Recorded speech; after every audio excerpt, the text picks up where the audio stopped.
ಕೋಟ ವಿವೇಕ ವಿದ್ಯಾಸಂಸ್ಥೆ ತನ್ನ ಈ ಊರಿನ ಜನಗಳಿಗೆ ಜ್ಞಾನ ದಾರಕ್ಕೆ ಏನು ಬೇಕೋ ಅದನ್ನೆಲ್ಲ ವ್ಯವಸ್ಥೆ ಮಾಡ್ತಾ ಅತ್ಯುತ್ತಮವಾಗಿ ಮೂಡಿಬಂದಿದೆ.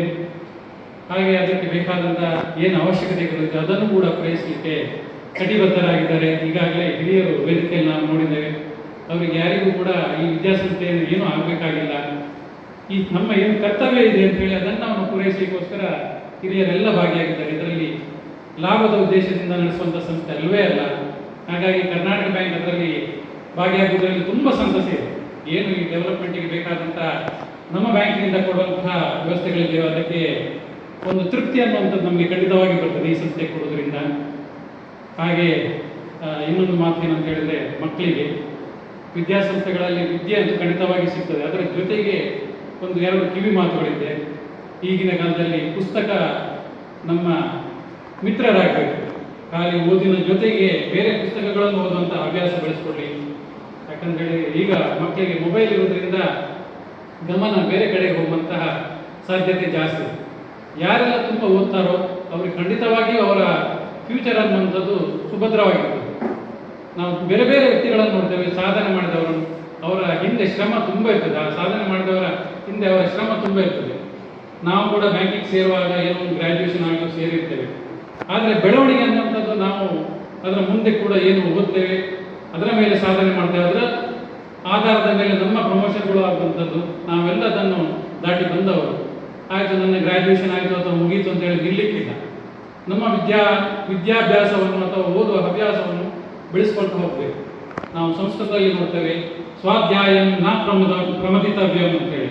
ಅಂದರೆ ಸ್ವಾಧ್ಯಾಯ ನಾವು ಯಾವಾಗಲೂ ಕಂಟಿನ್ಯೂಸ್ ಮಾಡುವಂಥದ್ದು, ಬಿಡುವಂಥದ್ದಲ್ಲ.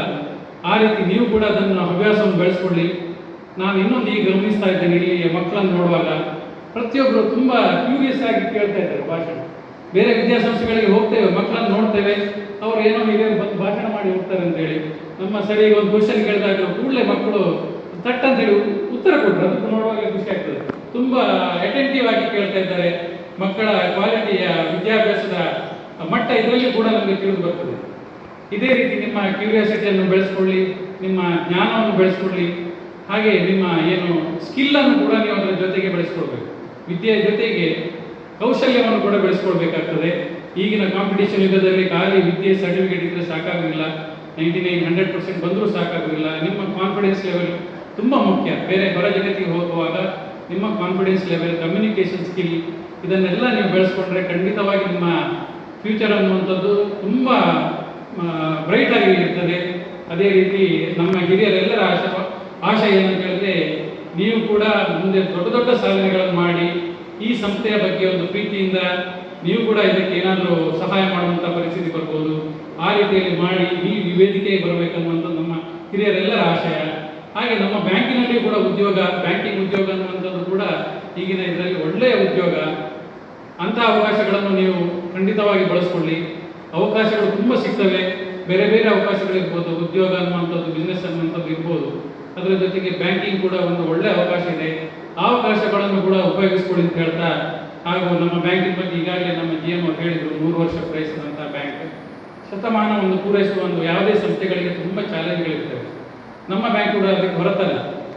ಆ ಬ್ಯಾಂಕ್ಗಳು ಅಥವಾ ಯಾವುದೇ ಸಂಸ್ಥೆಗಳು 100 ವರ್ಷ ಪೂರೈಸುವಾಗ ತುಂಬ ಅಡೆತಡೆಗಳು ಬರ್ತವೆ ಅಥವಾ ಅದು ಚಾಲೆಂಜ್ಗಳು ಇರ್ತವೆ. ಅದನ್ನೆಲ್ಲ ದಾಟಿ 100 ವರ್ಷ ಪೂರೈಸಿದ್ದು 2ನೇ ಶತಮಾನದಲ್ಲಿರುವಂತಹ ಸಂಸ್ಥೆ. ಅದಕ್ಕೆಲ್ಲ ಕಾರಣ ಅಂತ ಹೇಳಿದ್ರೆ ನಮ್ಮ ಗ್ರಾಹಕ ಬಂಧುಗಳು, ಅದರಲ್ಲಿ ಕೋಟ ವಿದ್ಯಾಸಂಸ್ಥೆ ಕೂಡ ಅನ್ನುವಂಥದ್ದು ನಮಗೆ ಹೆಮ್ಮೆ. ಹಾಗೂ ಇಲ್ಲಿಯ ಈ ಸಂಸ್ಥೆಯ ಜೊತೆಗೆ ಬೇರೆ ಬೇರೆ ಅವಿನಾವ ಸಂಬಂಧಗಳನ್ನು ನಾವು ಈಗಾಗಲೇ ಗುರುತಿಸಿದ್ದೇವೆ. ನಮ್ಮ ಈ ಸಂಸ್ಥೆಯ ಹಳೆಯ ವಿದ್ಯಾರ್ಥಿಗಳು ತುಂಬ ನಮ್ಮ ಬ್ಯಾಂಕಿನಲ್ಲಿ ಕೂಡ ಉದ್ಯೋಗವನ್ನು ಪಡೆದು ಅವರ ಒಂದು ಒಳ್ಳೆಯ ಹುದ್ದೆಗೆ ಬಂದವರಿದ್ದಾರೆ. ಅಂತ ಒಂದು ಒಳ್ಳೆಯ ಸಂಸ್ಥೆಗೆ ನಾವು ಕರ್ನಾಟಕ ಬ್ಯಾಂಕಿಂದ CSR ಕೊಡುವಂಥದ್ದು. CSR ಅನ್ನುವಂಥದ್ದು ಯಾವತ್ತಿದು ಒಂದು ಒಳ್ಳೆಯ ಕಾರ್ಯಕ್ರಮಗಳಿಗೆ ಕೊಡುವಂಥದ್ದು. ಅದರಲ್ಲಿ ಮುಖ್ಯವಾಗಿ ನಾವು ಗಮನ ಹರಿಸುವಂಥದ್ದು ವಿದ್ಯಾಸಂಸ್ಥೆಗೆ ಕೊಡುವಂಥದ್ದು ಪ್ರಯಾರಿಟಿ ಇದ್ದೇ ಇರ್ತದೆ. ಆ ರೀತಿಯಲ್ಲಿ ಕೊಟ್ಟಿದ್ದೇವೆ, ಸದುಪಯೋಗ ಆಗಿದೆ ಅನ್ನುವಂಥದ್ದು ನಮಗೆ ಸಂತೋಷ. ಹಾಗೆ ಈ ಕಾರ್ಯಕ್ರಮಕ್ಕೆ ನಮ್ಮನ್ನು ಕರೆದು ನಮ್ಮೊಂದು ಅವಕಾಶ ಮಾಡಿಕೊಟ್ಟಿದ್ದೀರಿ. ಎಲ್ರಿಗೂ ಧನ್ಯವಾದ ಹೇಳ್ತಾ ನನ್ನ ಮಾತು ಮುಗಿಸ್ತಾ ಇದ್ದೇನೆ.